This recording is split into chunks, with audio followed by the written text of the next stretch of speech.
കച്ചവടം വളരെ മോശമല്ല, തീരെയില്ല. പ്രിയദർശിനിയുമായി ബന്ധപ്പെട്ട് സൗജന്യ യാത്ര, സ്ത്രീകളുടെ സൗജന്യ യാത്രയുമായി ബന്ധപ്പെട്ട് UDF പറഞ്ഞിരുന്ന പ്രകടന പത്രികയിൽ പറഞ്ഞിരുന്ന ആ സൗജന്യ യാത്ര നടപ്പാക്കിയതിന് ശേഷം കേരളത്തിലെ ആകമാനം പ്രൈവറ്റ് ബസ് മേഖല നിശ്ചലമായിക്കൊണ്ടിരിക്കുകയാണ്. കൂടാതെ ഇതുമായി ബന്ധപ്പെട്ട് വ്യാപാര വാണിജ്യ മേഖല മുഴുവൻ, ഞങ്ങളടക്കം എല്ലാവരും തകർന്നുകൊണ്ടിരിക്കുകയാണ്.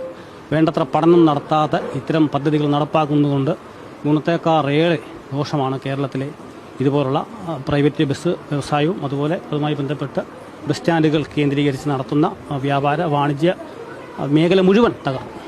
ഏതാനും ബസ് ഉടമകൾക്ക് മാത്രമല്ല, അനുബന്ധ വ്യവസായങ്ങളായ കടകൾ, ഓട്ടോ തൊഴിലാളി, എല്ലാവരുടെയും വീട് കുടുംബം പട്ടിണിയാകും. ഓട്ടോ തൊഴിലാളികൾ ഫ്രണ്ടിൽ കിടക്കുന്നവർക്കൊന്നും 5 പൈസയുടെ ഓട്ടമില്ല. ഞങ്ങൾ രാവിലെ വന്ന് വെറുതെയാണ് വാടക. പലരും ഈ ബസ് സ്റ്റാൻഡ് കേന്ദ്രീകരിച്ച് 1000, 1200, 1500 രൂപയ്ക്കൊക്കെ മേൽവാടകയ്ക്ക് എടുത്ത് നടത്തുന്ന കച്ചവടങ്ങളാണ്. പല കടകളും പൂട്ടിയിട്ടുണ്ട്. ആ കട കഴിഞ്ഞ മാസം തുടങ്ങിയതാണ്, അഭിസ്മി കളക്ഷൻ എന്ന് പറഞ്ഞ്. ഈ മാസമല്ല, ഇന്നലെ മിനിങ്ങാന്ന് ആ കട പൂട്ടി. അങ്ങനെ പല കടകളും പൂട്ടിക്കൊണ്ടിരിക്കുകയാണ്. പല സ്ഥാപനങ്ങളിലും തൊഴിലാളികളെ പറഞ്ഞു വിട്ടുകൊണ്ടിരിക്കുക. അങ്ങനെ വലിയ ഒരു പ്രതിസന്ധിയിലേക്കാണ് ഈ പ്രിയദർശിനിയുമായി ബന്ധപ്പെട്ട ഈ പദ്ധതി നടപ്പാക്കിയതുകൊണ്ട് കേരളത്തിലെ ബസ് മേഖലയും അതുമായി ബന്ധപ്പെട്ട അനുബന്ധ മേഖലയും നേരിടുന്ന ദുരന്തം.